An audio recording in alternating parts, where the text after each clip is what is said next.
जय बोलो देवादिदेव 1008 श्री भगवान महावीर स्वामी की। जय जय जय। अहिंसा परमो धर्म की। जय जय जय। परम पूज आचार्य गुरुवर श्री विद्यासागर जी। जय जय जय। पूज्य मुनिवर श्री प्रमाण सागर जी महाराज की। पूज्य मुनिवर श्री संधान सागर जी महाराज की। समस्त मुनि संघ की नमस्कार। भगवान के मंदिर में 4 लोग अलग अलग क्रम से गए। पहला एक सेठ था जो भगवान से शिकायतें कर रहा था। हे भगवान, मैं तेरा इतना बड़ा भक्त, फिर भी तू मेरी सुनता क्यों नहीं?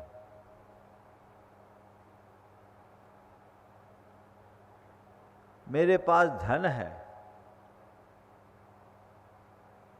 पर शोहरत नहीं, परिवार है पर शांति नहीं, शरीर है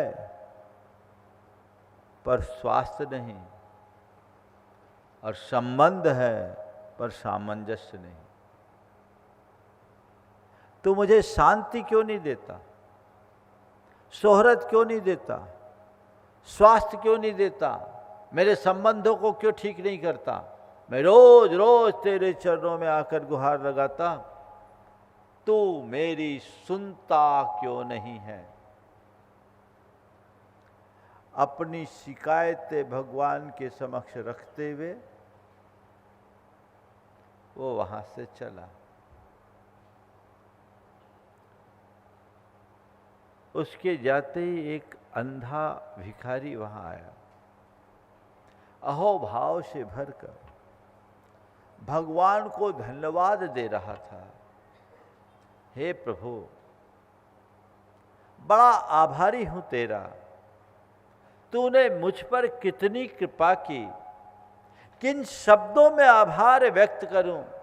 तुझे कोटि कोटि नमन बंदन आभार। धन्यवाद तो मैं दे नहीं सकता, पर श्रद्धा से भरकर नमन जरूर कर सकता हूं कि तूने मुझे कितने सबल पैर दिए, जिनके बल पर आज तेरे चरणों में आ जाता हूं।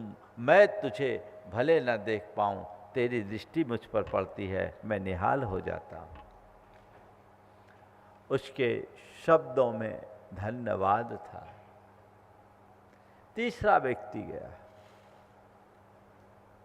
वो एक सामान्य गृहस्थ था।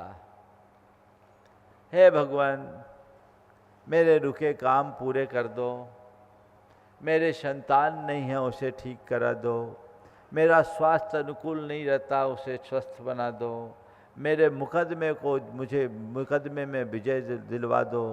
प्रभु, मेरे जितने भी रुके काम हैं उन सब कामों को पूरा करने में मदद कर दो, कृपा बरसा दो। तेरी कृपा से मेरा सब काम पूरा हो जाए। इसके शरों में फरियाद थी। एक चौथा व्यक्ति जो युवा साधक था,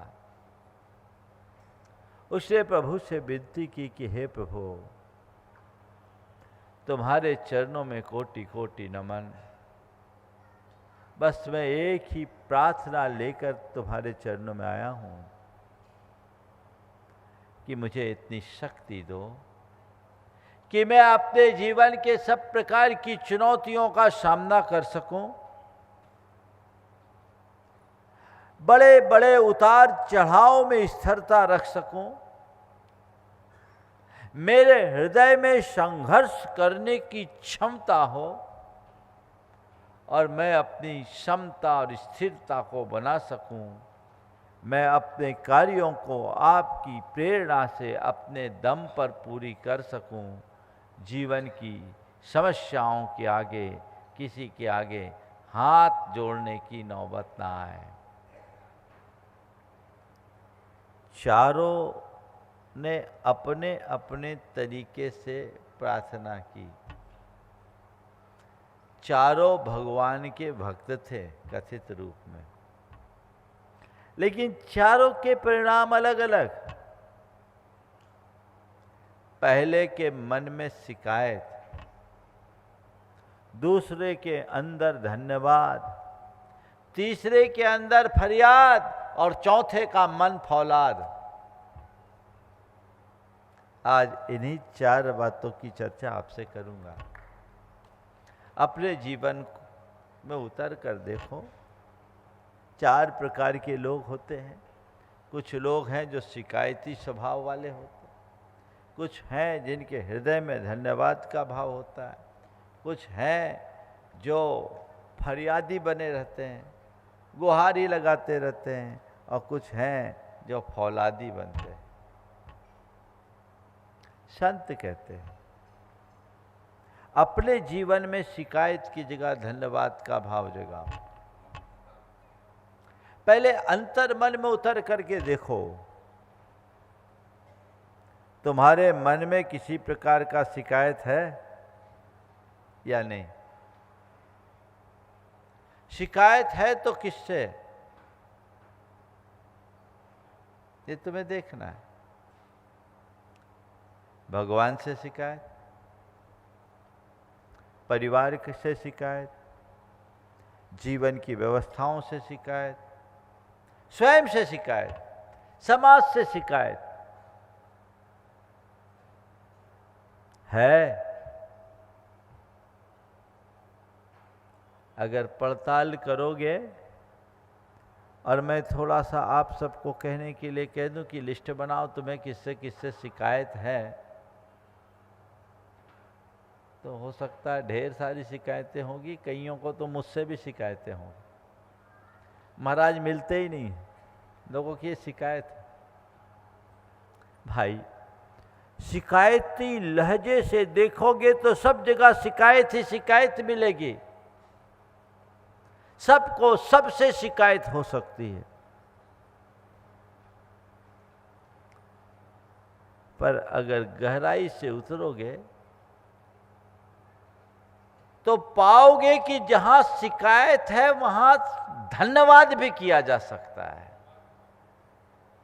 तो मैं भगवान से शिकायत है, भगवान ने ये दिया नहीं दिया, ये दिया वो दिया, ये नहीं दिया वो नहीं दिया। अरे भैया, जो मिला है उसको देखो तो धन्यवाद आएगा, संतुष्टि का भाव जगेगा। और जो नहीं मिला है उसकी तरफ देखोगे, शिकायतें होगी, असंतुष्टि होगी, तकलीफ होगी। किसी से भी तुम कोई भी शिकायत कर सकते हो। शिकायतें करना और शिकायतें रखना कोई बड़ी बात नहीं है। ये कहीं भी कभी भी किसी के साथ भी घटित हो सकता है। लेकिन यदि सोच सकारात्मक हो तो कभी किसी प्रकार की शिकायत नहीं होती। जहाँ शिकायत है वहाँ असंतुष्टि है, जहाँ शिकायत है वहाँ अशांति है, जहाँ शिकायत है वहाँ असामंजस्य है, और जहाँ शिकायत है वहाँ कटुता है। पर यदि तुम्हारी शिकायतें खत्म हो जाए तो वहाँ शांति होगी, वहाँ संतुष्टि होगी, वहाँ सामंजस्य होगा, वहाँ प्रेम होगा। घर परिवार में आप देखिए, आपका अपने लोगों से कैसा संबंध है? शिकायतों भरा या धन्यवाद भरा? सबको सबसे शिकायत है। क्यों? क्योंकि सब चीजें हम अपने नजरिए से देखते हैं। मेरे हिसाब से हो गया तो ठीक, नहीं तो शिकायत, और शिकायत नहीं, अब तो शिकायतों का पुलिंदा हो।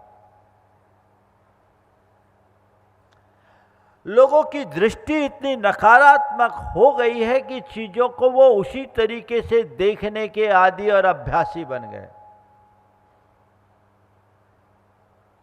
हर चीज में शिकायत। और शिकायतें होती तो झगड़े भी होते।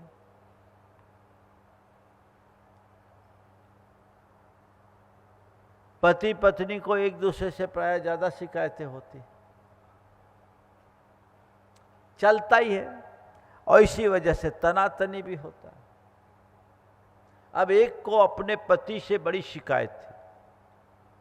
शिकायत क्या थी कि ये हमारी सुनते नहीं। शिकायत ये थी कि वो सुनते नहीं हैं और बहुत देर से घर आते हैं। मेरे पास आते रहता था, मैं मना भी करता था तो 10 साढ़े 10 के पहले जाता नहीं, और मेरे पास से जाने के बाद भी 1 घंटा नीचे रहता, आपस में बातचीत करता, 11:30 12 बजे के बाद घर जाता। तो एक दिन उसकी धर्मपत्नी ने मुझसे कहा, महाराज जी ये सुनते नहीं हैं और बहुत लेट से आते, समय नहीं देते, मैं क्या करूं? मैंने उनकी तरफ देखा, बोले क्या मामला? बोले महाराज इससे बहुत डर लगता है। डर लगता है? बोले डर किस बात का, खौफ किस बात का?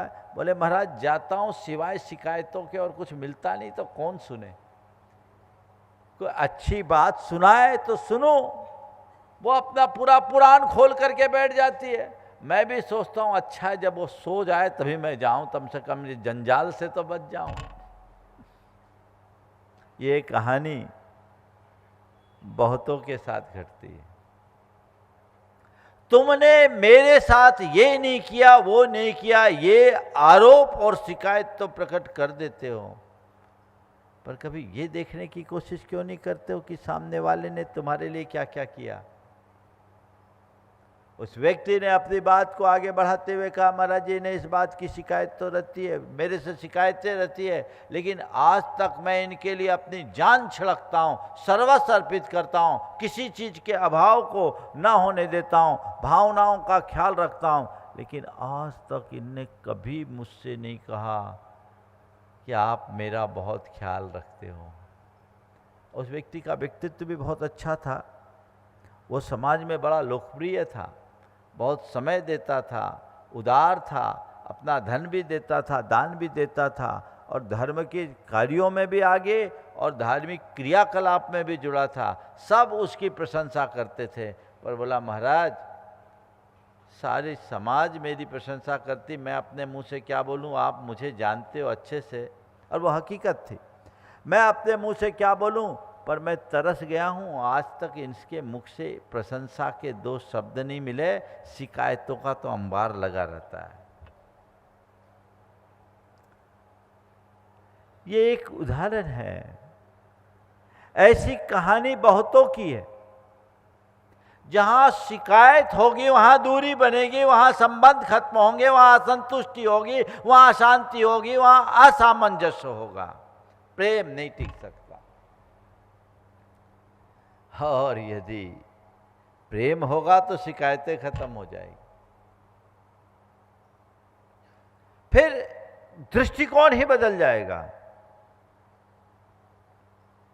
संत कहते हैं पारस्परिक संबंधों में शिकायतों को खत्म करना बंद करो, सब खत्म करना शुरू करो, शिकायतें मिटाओ। कोई मुझे से किसी से कोई शिकायत नहीं, और जो जीवन और जीवन की व्यवस्था को ठीक तरीके से समझ लेता है उसके मन में शिकायतें रहती नहीं। शिकायत किससे करे? ये संसार में जो कुछ है ये तो निमित्त नैमित्तिक संबंध है, एक संयोग है, मैं इसका करता नहीं हूं। जीवन की सच्चाई को समझने वाले व्यक्ति के हृदय में किंचित भी शिकायत नहीं रहती, किसी से शिकायत नहीं रहती, बल्कि वह कृतज्ञता, अहोभाव और धन्यवाद से जुड़ता है। भावना योग हमें यही मददगार बनता है कि अपने शिकायत को धन्यवाद में बदलना शुरू कर दो। एक अभ्यास करो, सामने वाले ने जो किया उसे सकारात्मकता से देखो, नकारात्मक दृष्टि से मत देखो, बदलाव आ जाएगा। एक बहन जी मेरे पास एक रोज आई, बहुत दुखी थी। बोले महाराज बहुत दुखी हूँ, बहुत बुरा लगता है, मुझे लगता है मैं कहाँ फंस गई। बोले क्या मामला है? रो रही थी। क्या मामला है? बोले महाराज अब बर्दाश्त नहीं होता, मैं सबको देखती हूँ, मुझे बहुत तकलीफ होती है। सब जितनी भी मेरी सहेलियाँ हैं वो सब अपने अपने पतियों के साथ आती है, सब कार्यों में बढ़ चढ़ करके हिस्सा लेती है। पूरी समाज का ऐसा कोई घर नहीं जो आपसे नहीं जुड़ा, पर मेरे पति कभी नहीं आते महाराज, मेरे पति कभी नहीं आते। मैं इनसे इतना बोलती हूँ, सुनते ही नहीं, मुझे बहुत तकलीफ होती है, मुझे लगता है कि मैं किसके साथ फंस गई।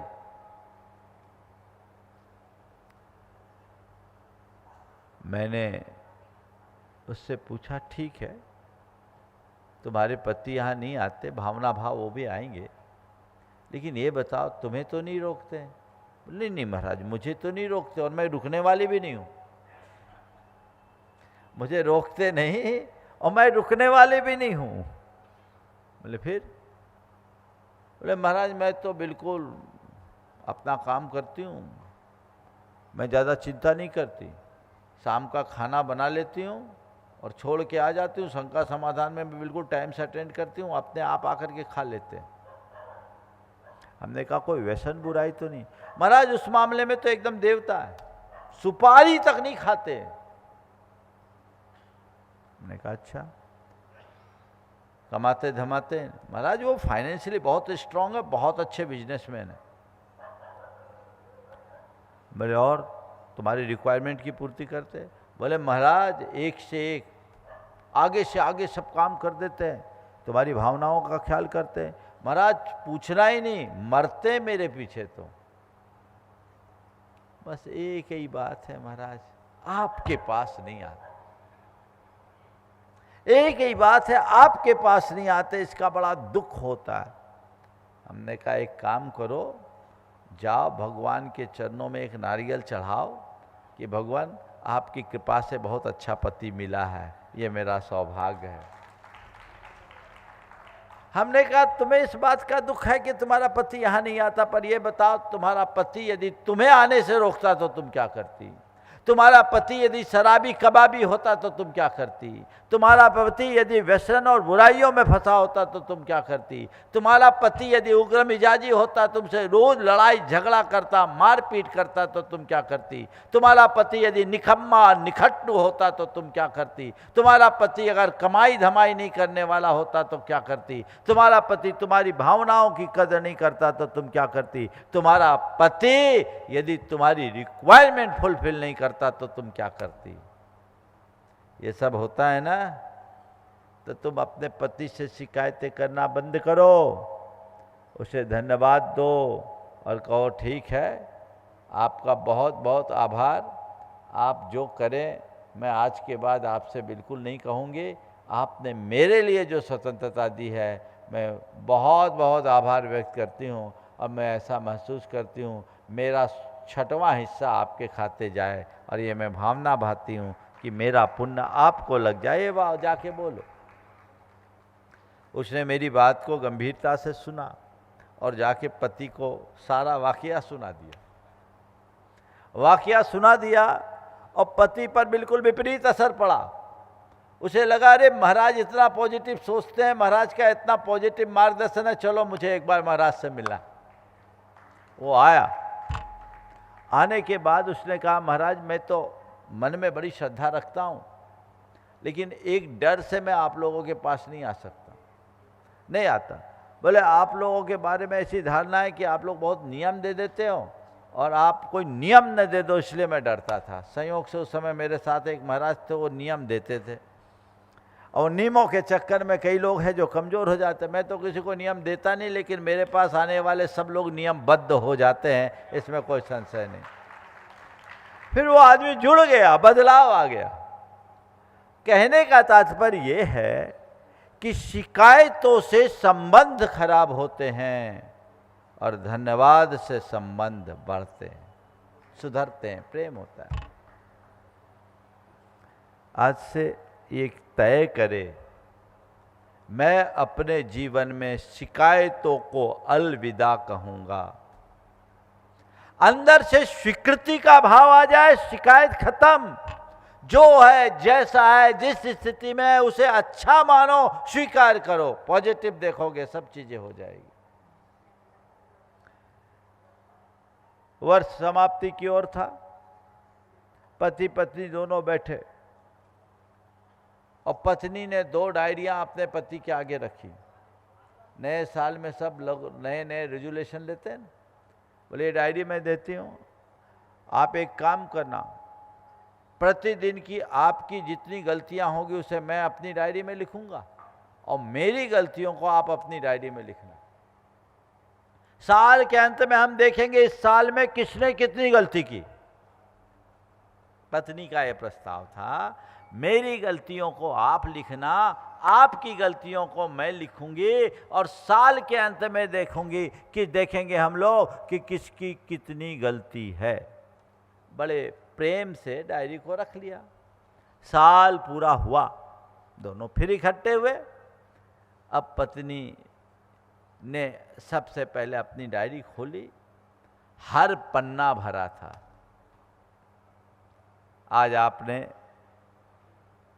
आज समय पर आप नहीं उठे, आज मुझे घुमाने नहीं ले गए, आज घर का सामान टाइम पर नहीं लाए, आज आपने समय ढंग से नहीं दिया, रोज कुछ ना कुछ जो आप लोग रोज भुगतते हो भर दिया। पति एक एक करके मुस्कुराते हुए हर पन्ने को पलटता गया, पढ़ता गया। डायरी पूरी हो गई। अब पत्नी ने आतुरता से पूछा, आप अपनी डायरी दो। पति ने प्यार से डायरी आगे बढ़ा दी। पत्नी डायरी खोली, पूरा पन्ना खाली। पहला पन्ना, दूसरा पन्ना, तीसरा पन्ना, चौथा पन्ना, हर पन्ना खाली। पत्नी बड़ी हड़बड़ी में एक एक करके पन्ना, ये तो पूरा कुछ लिखा ही नहीं। आखिरी पन्ने में 31 दिसंबर में आया, जिसमें एक वाक्य लिखा था कि तुम्हारे प्रति उमड़े प्रेम ने मुझे कोई गलतियां देखने ही नहीं दी, तो मैं क्या लिखूं। तुम्हारी प्रति उमड़े प्रेम ने मुझे कोई गलतियां देखने ही नहीं दी, तो मैं क्या लिखूं। पत्नी की आंखें खुल गई। उससे दोनों हाथ जोड़े और कहा, सॉरी, मुझसे बहुत बड़ी भूल हुई और आपसे आज एक बहुत बड़ी नसीहत भी मिली। बस बदलाव इसी को कहते हैं। यदि सोच में थोड़ा सा परिवर्तन कर दे, जीवन में एक नई क्रांति आ सकती है। शिकायत को धन्यवाद में बदलने की आदत। सोच पॉजिटिव हो, बदलाव लाइए। मुझे अब किसी से कोई शिकायत नहीं, जितना बने धन्यवाद। थैंक्स गिविंग की आजकल एक पूरी की पूरी थेरेपी चलती, पद्धति चलती है, धन्यवाद देने का भाव। और ये हमारी संस्कृति है। भावना योग हमें ये बताता है, अपने हृदय को कृतज्ञता से भरो, आदत डालो। बचपन में बच्चे से भी, आप छोटे से बच्चे को भी ये धन्यवाद की बात सिखाइए। व्यवहार बदलेगा, अहंकार मिटेगा, सद्भावना आएगी, सामंजस्य बढ़ेगा, संतुष्टि आएगी, शांति प्रकट होगी। चीजें अपने आप एक दूसरे के साथ जुड़ते हुए बढ़ती है। और नकारात्मकता से भरे रहेंगे तो सब चीजें छिटक करके दूर हो जाएगी। ये बदलाव होना चाहिए। तो शिकायत की जगह धन्यवाद। काश वो सेठ जो भगवान के सामने शिकायतें कर रहा था, अपनी उपलब्धियों को देखता तो कोई शिकायत नहीं बचती। अहंकार से शिकायत उत्पन्न होती है और अहंकारी को प्रायः शिकायत ही होती। उसके अंदर अहंकार था, मैंने मंदिर बनाया, मैं इतना बड़ा भक्त, इतना बड़ा पुजारी, ये शिकायतें उसके अंदर थी। काश श्रद्धा होती, शिकायतें खत्म हो गई होती। श्रद्धा होती तो शिकायतें खत्म हो गई होती, क्योंकि मुझे जो उपलब्धियां मिली है वो क्या कम है?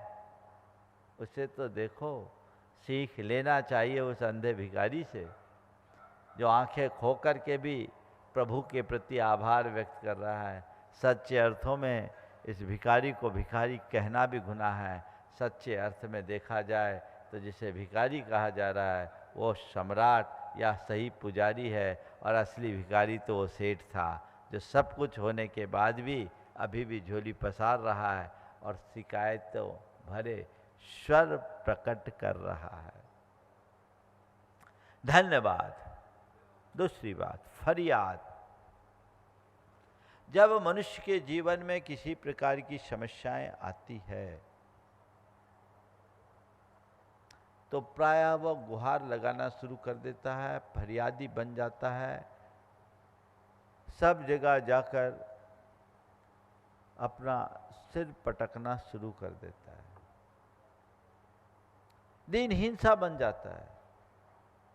संत कहते हैं जीवन में कोई भी समस्या आए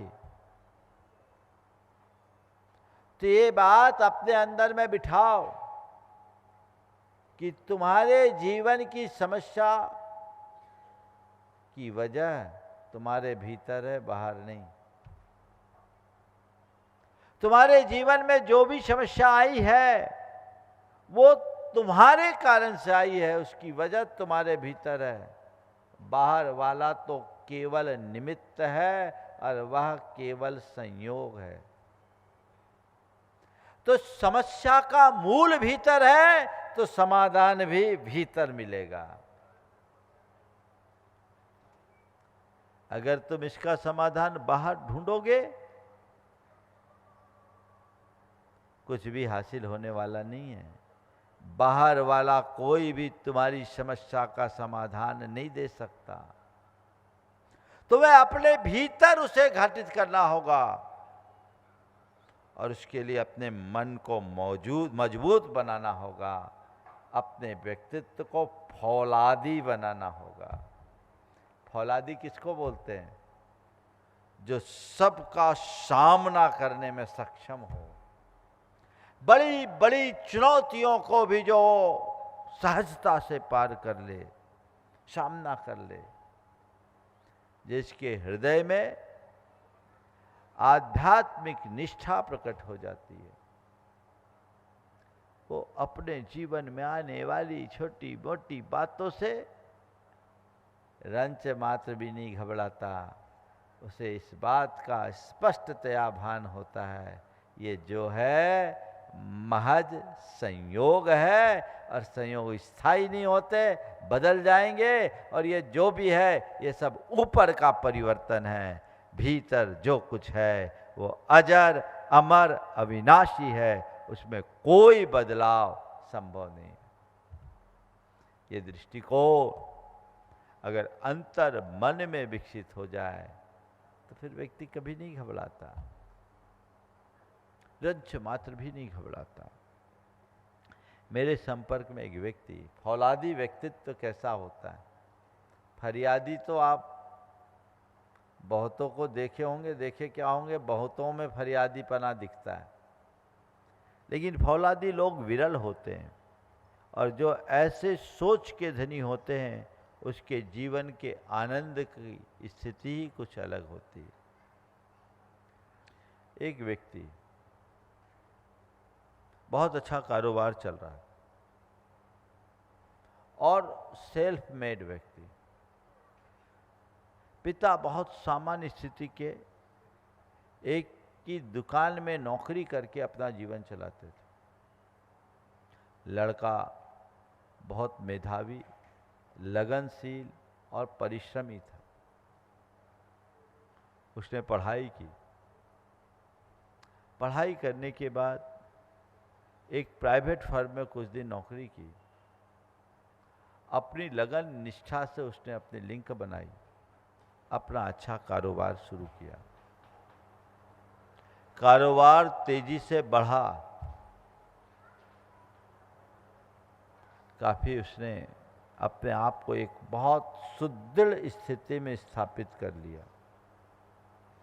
पर कहते सब दिन एक समान नहीं होते। उसके साथ एक साथ 3 तरह की ट्रेजेडी हुई। पहला, उसे व्यापार में एक बड़ा नुकसान हुआ। एक व्यापारी उसका पैसा दबा लिया। दूसरा, उसकी धर्म पत्नी की किडनी खराब हुई। और तीसरा, उसका एक बेटा जो था मेधावी, लेकिन उसको मानसिक विकृति आ गई, एक प्रकार के डिप्रेशन का शिकार हो गया। 3 झटके एक साथ। लेकिन इसके बावजूद उस व्यक्ति के व्यवहार में कोई परिवर्तन नहीं आया। जब उसके एक मित्र ने मुझे उसकी स्थिति बताई कि महाराज जी देखिए, आप ये गजब का आदमी, इतना सब कुछ होने के बाद भी आप देखिए हर पल प्रसन्न रहता है।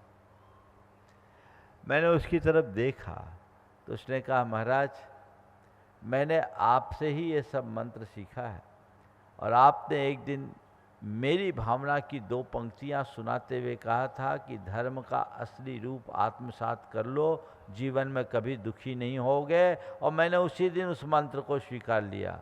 आपने कहा था, होकर सुख में मग्न न फूलूं, दुख में कभी न घबराऊं, इष्ट वियोग अनिष्ट योग में सहनशीलता दिखलाऊं। महाराज, मैंने इसे मंत्र की तरह अपने हृदय में धार लिया। अब मैं सुख में फूलता नहीं और दुख में कभी व्याकुल नहीं होता। महाराज, आप तो आशीर्वाद दो कि मेरी स्थिरता बनी रहे, मैं अपने आप को इसमें और स्थिर रख सकूं, विचलित ना हूं। आपसे ये सुना है, कर्म का जो योग होगा भोगना ही पड़ेगा। महाराज, जो मेरे पास था वो भी मेरा नहीं, जो है वो भी मेरा नहीं, और जो होगा वो भी मेरा नहीं।